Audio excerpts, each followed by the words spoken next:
अस्सलाम वालेकुम दोस्तों, क्या हाल चाल ने? ठीक हो? मेरा वीर, अल्लाह एक है, उनका कोई शरीक नहीं। बस वही इबादत के लायक है। 1,24,000 कम पेश पैगंबर आए ने, उन्हें यही गवाही दी कि अल्लाह एक है, उनका कोई शरीक नहीं, बस वही इबादत के लायक है। ते अल्लाह दी इबादत करनी है। ते मेरा वीर, अल्लाह के खिलाफ कोई शरीक ना ठहराओ, कोई भी शरीक ना ठहराओ। ते आप लोग अगर कुरान की एक आयत लेंदे जे, ठीक है, उनकी तफसील कुछ इस तरीके करते जी कि वो अगली आयत के खिलाफ हो जाती। ठीक है, इस तरीके ना करो मेरा वीर। तो इस तरीके भटक जाओगे, गुमराह हो जाओगे। हुण तुसी हिसाब ला लो कि ऐसे ऐसे मैं बयान सुने ने मौलवियां दे, इमामां दे, मुफ्तियां दे।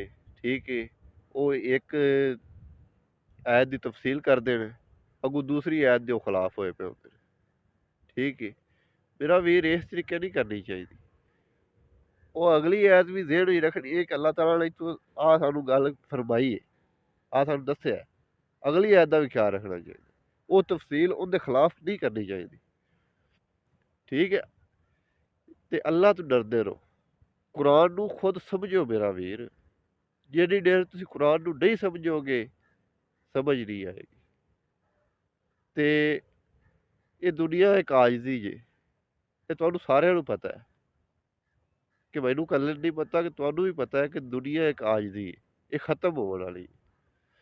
ਤੁਹਾਡੇ ਸਾਹਮਣੇ ਕਦੇ ਕੋਈ ਨਾ ਕੋਈ ਫੌਤ ਹੋ ਹੀ ਜਾਂਦਾ ਹੈ, ਕੋਈ ਨਾ ਕੋਈ ਰੋਜ਼ਾਨਾ ਜਨਾਜ਼ਾ ਜਾ ਹੀ ਰਿਹਾ ਹੁੰਦਾ ਹੈ। ਠੀਕ ਹੈ, ਕੋਈ ਪੈਦਾ ਹੋ ਰਿਹਾ, ਕੋਈ ਜਾ ਰਿਹਾ, ਕੋਈ ਆ ਰਿਹਾ। ਤੇ ਮੇਰਾ ਵੀਰ, ਇਸ ਗੱਲੋਂ ਮੈਂ ਤੁਹਾਨੂੰ ਬਾਰ-ਬਾਰ ਕਹਿਣਾ ਕਿ ਅੱਲਾ ਦਾ ਦੀਨ ਅਗਾਂਹ ਤੀਕਰ ਪਹੁੰਚਾਓ, ਜਿੰਨਾ ਤੀਕਰ ਪਹੁੰਚਾ ਸਕਦੇ ਜੀ। ਇਹਦੇ 'ਚ ਵੀ ਭਲਾਈ ਹੈ, ਔਰ ਅੱਲਾ ਦੀ ਇਬਾਦਤ ਕਰੋ, ਖਾਲਿਸ ਇਬਾਦਤ। ਉਹ ਅੱਲਾ ਦੀ ਖਾਲਿਸ ਇਬਾਦਤ ਉਦੋਂ ਕਰ ਸਕਦੇ ਜੇ ਜਦੋਂ ਤੁਸੀਂ ਕੁਰਾਨ ਮਜੀਦ ਨੂੰ ਸਮਝੋਗੇ, ਆਪਣੀ ਜ਼ਬਾਨ ਵਿੱਚ ਸਮਝੋਗੇ। ठीक है, कुरान एक कुरान दी ऐत दूसरी कुरान दी ऐत ना खिलाफ ना करो मेरा वीर। ठीक है, कुछ ऐसिया तफसीलां ना लिखो कि जेह्ड़ी एक कुरान दी ऐत दूसरी कुरान दी ऐत दे खिलाफ हो जाए।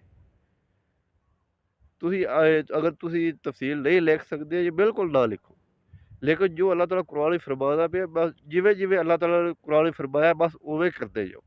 कोई भी तबलीग है। ठीक है, लाजमी नहीं कि अपने आप ਨੂੰ कुछ ज़्यादा मशहूर करने वास्ते कोई लिखो। मेरा वीर, जो अल्लाह ताला ने कुरान में फरमाया बेस उस तरीके करो। नमाज और सब्र तो काम लो। बेशक अल्लाह